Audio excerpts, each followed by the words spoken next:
to my doctor, Polly Shaw, who I've had for 16 years. I can't fathom it. It's terrifying. I don't understand how any company could kind of not think about the patients, think about the people, that are being impacted. A new reality for tens of thousands of Johns Hopkins patients in search of either a new doctor or a new health insurer.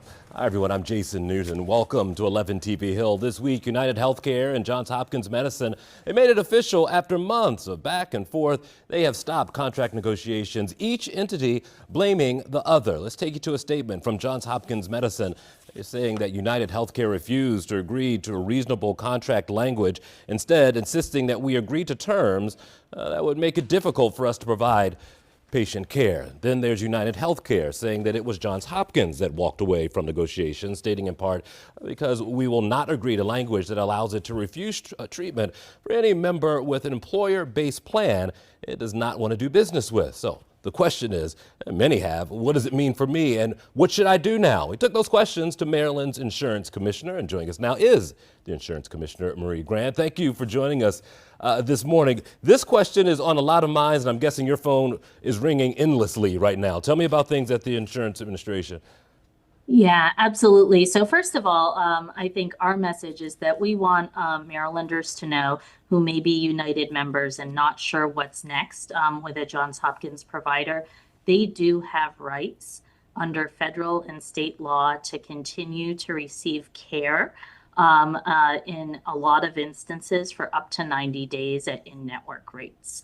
And that gives time for treatment as well as to figure out what's next. And so we want Marylanders to know, Jason, that we are a resource. If United members have questions, they can call us, and a member of our team will work with a member in United to help sort through any continuity of care issues. Let's talk a little bit about continuity of care, and I'm curious, who is protected here, and how long does that protection last for someone once you get into that cycle?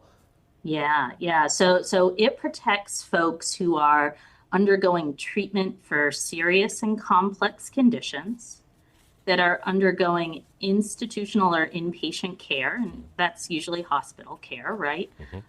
Who are scheduled to undergo non-elective surgery, are terminally ill, or are pregnant.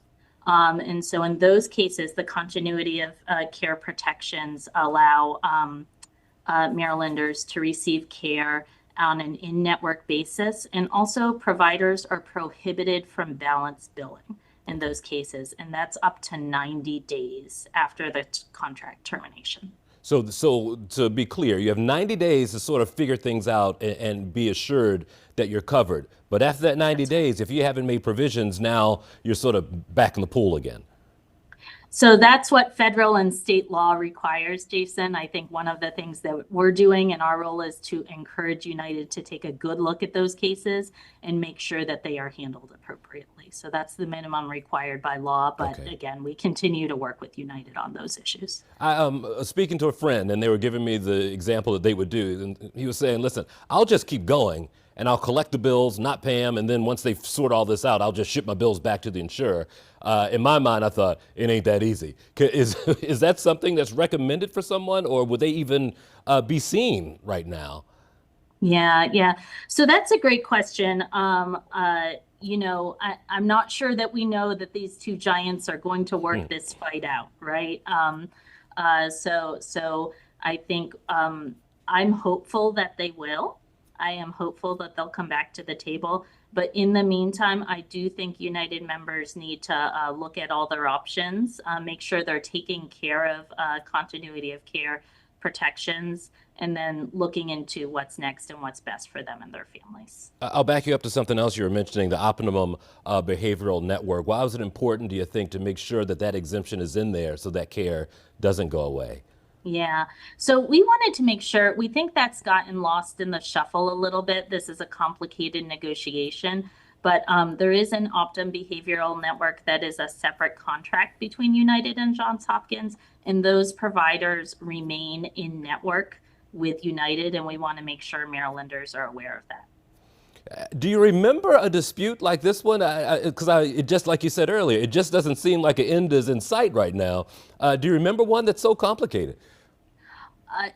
In a nutshell, no, Jason. I think, so often we've definitely had cases where insurers and providers like Johns Hopkins go right up to the line and then work it out at the very last minute. And unfortunately, that hasn't been the case here. We really want to encourage these parties to come back to the negotiating table for the benefit of Marylanders. I believe in November is a chance when folks get to join again for healthcare, insurance, and that kind of thing. Do you think this period will be especially busy for the 60,000 who have to make some decisions right now? And do they have to relearn things a little bit? Yeah, so absolutely. So for our individual plans, open enrollment does start November 1st.